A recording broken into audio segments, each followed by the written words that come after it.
রাইয়ের মা হওয়ার ইচ্ছায় এবার সর্বনাশী কোয়েলের নজর পড়লো। হ্যাঁ বন্ধুরা, ভিডিওতে লাইক দিয়ে দেখতে থাকুন। রাই যখন সরাসরি আয়নার সামনে দাঁড়িয়ে নিজে নিজেই বলতে থাকে যে আচ্ছা কেমন হবে যখন কিনা অনির্বাণ কখনো এসে হঠাৎ করে শুনতে পারবে যে আমি সন্তান সম্ভব, আমি মা হতে চলেছি আর অনির্বাণ বাবা হতে চলেছে। এই দিনটা যে কবে আমার জীবনে আসবে আর কবে যে আমি এই সুখবরটা অনির্বাণকে দিতে পারবো, এই তোর আর আমার সইছে না। ওদিকে এই কথা বলা মাত্র আড়াল থেকে দাঁড়িয়ে যখন কোয়েল শুনে ফেলে, ঠিক সেই মুহূর্তে কোয়েল বলতে থাকে যে তুমি ফ্যামিলি প্ল্যান করার কথা ভাবছো রাই, তুমি যতই ফ্যামিলি প্ল্যান করার কথা ভাবো না কেন, কিন্তু সেটা কোনো দিনও সম্ভব হয় না। কারণ যতদিন পর্যন্ত কোয়েল এ বাড়িতে রয়েছে, কোয়েল কোনো দিনও দিয়ার অবর্তমানে অন্য কাউকে এই সংসারে আসতে দিবে না। আর নতুন অতিথি তো কোনো মতেই আসবে না। কারণ যেখানে কিনা আমি দিয়াকে ঢাল করে অনির্বাণের জীবনে ঢোকার চেষ্টা করছি, সেখানে তুমি আমার পথে কাটা হয়ে দাঁড়াবে, সেখানে তুমি মোটেও সেটা সহ্য করবো না। আমি অবশ্যই আমার সেই পথের কাঁটাটাকে উপড়ে ফেলার চেষ্টা করব, আর তার জন্য যাবতীয় যা কিছু করার প্রয়োজন আছে সেই সব কিছু আমি করবো। ওদিকে কথা বলা মাত্র হঠাৎ করে অনির্বাণ অফিস থেকে ফেরার পর রাইকে দেখে বলতে থাকে যে কী ব্যাপার রাই,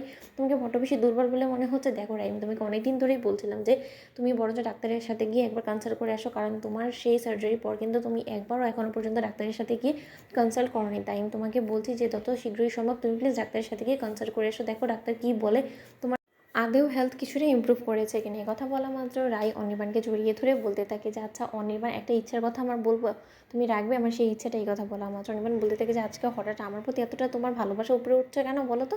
তখন এই কথা বলা মাত্র আড়াল থেকে দাঁড়িয়ে কোয়েল দেখে বলতে থাকে যে আদিক্ষেতা দেখানোর আর জায়গা পায় না, দরজা খুলে রেখে এখন আমার চোখে আঙুল দিয়ে দেখিয়ে দিচ্ছে যে অনির্বাণ ওকে কত ভালোবাসে। তখন এই কথা বলা মাত্র অনির্বাণ রাইকে বলতে থাকে যে আচ্ছা রাই, তোমার মনে কী আছে বলো তো, কিছুদিন ধরে আমি লক্ষ্য করছি তুমি হয়তো আমার কাছে কিছু বলতে চাচ্ছ, কিন্তু বলবে বলবে করে বলা হচ্ছে না, কি এমন জিনিস বলো। তখন এই কথা বলা মাত্র রাই বলতে থাকে যে আচ্ছা অনির্বাণ, তোমার মনে হয় না যে আমাদের বিয়ের অনেকটা দিন হয়ে গিয়েছে, এখন হয়তো বা আমাদের দুজন থেকে তিনজন হওয়ার দরকার। এই কথা বলা মাত্র অনির্বাণ চমকে উঠে বলতে থাকে যে রাই, এরকম কোনো সুখবর আছে নাকি? তুমি নিশ্চয়ই আমার কাছ থেকে এই জিনিসটা লুকোনোর চেষ্টা করছো, এটাই কি এরকম কোনো কিছু? আমি কি গেস করতে পেরেছি ঠিকভাবে? ওদিকে এই কথা বলা মাত্র রাই বলতে থাকে যে অনির্বাণ, এতটা সিরিয়াস হয়ে যাওয়ার কোনো কিছু নেই, এতটা এক্সাইটেড হওয়ারও কিছু নেই, কারণ সেরকম কোনো কিছু ঘটেনি। আমি বলছি যে যদি ভবিষ্যতে সেরকম কোনো কিছু ঘটে তখন তোমার রিয়াকশানটা কী থাকবে সেটাই আসলে জানার চেষ্টা করছি। তখন এই কথা বলা মাত্র অনির্বাণ বলতে থাকে যে রিয়াকশান আবার কী হবে বলো তো, যেখানে কিনা এরকম একটা সুখবর কবে আসবে আমার জীবনে সেটার অপেক্ষায় আমি এত দিন ধরে শোনার জন্য অপেক্ষা করে যাচ্ছি, সেখানে কিনা এই দিনটা আমার জীবনে আসার পর আমি কীভাবে রিয়াক্ট করবো সেটা দেখার আশায় তুমি বসে আছো। রাই, আমি বলছি তোমাকে, তুমিও যখন রাজি হয়ে গেছো তাহলে বরঞ্চ চলো না আমরা একটা কাজ করি, আমরা ডাক্তারের সাথে গিয়ে কনসাল্ট করি, তারপরে দেখি ডাক্তার আমাদেরকে কী বলে।